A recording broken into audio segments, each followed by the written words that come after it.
नमस्ते सबैजनालाई। म अहिले यो इचुङ्गु नारायणको मन्दिरबाट प्रत्यक्ष हजुर समक्षमा उपस्थित भइरहेको छु। हेरेर साथ दिनु होला। यतिखेर बिहानको 7 बजेको छ। म आदेश्वर महादेव मन्दिरको दर्शन गर्नको लागि यहाँ आएको छु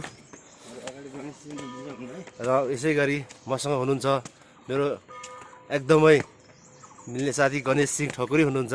उहाँ पनि आज यस दर्शन गर्ने क्रममा जोडिनु भएको छ। उहाँलाई पनि हृदयदेखि धन्यवाद छ मेरो लाइफमा। र उहाँको घर पनि सिमता राखममा पर्छ। मेरो त एकदम अत्यन्तै मिल्ने साथी हुनुहुन्छ। आज उहाँकै अनुरोधमा म आज यस आदेश्वर मन्दिरमा दर्शनको लागि आएको छु।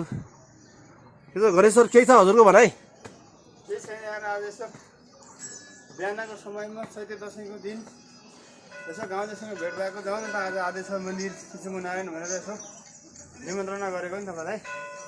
ल थ्याङ्क यू। ल यति भन्दै म आदेश्वर मन्दिरको परिक्रमाभित्र प्रवेश गर्दैछु।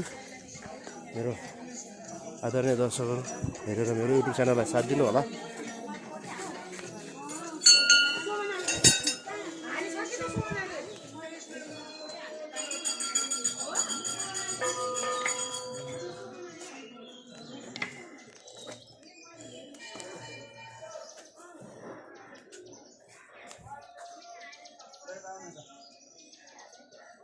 यो छ इचुङ्गु नारायणको आदेश्वर मन्दिर।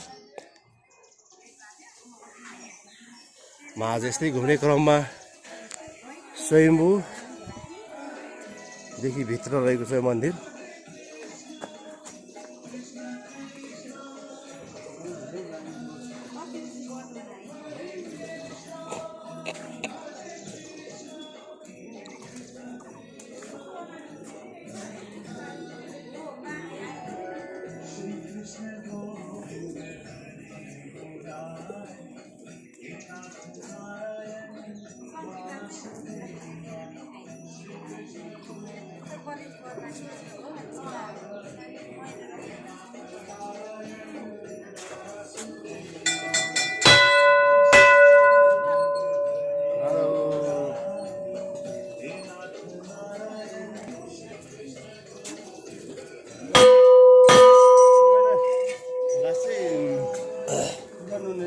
यताबाट गर्ने केताबाट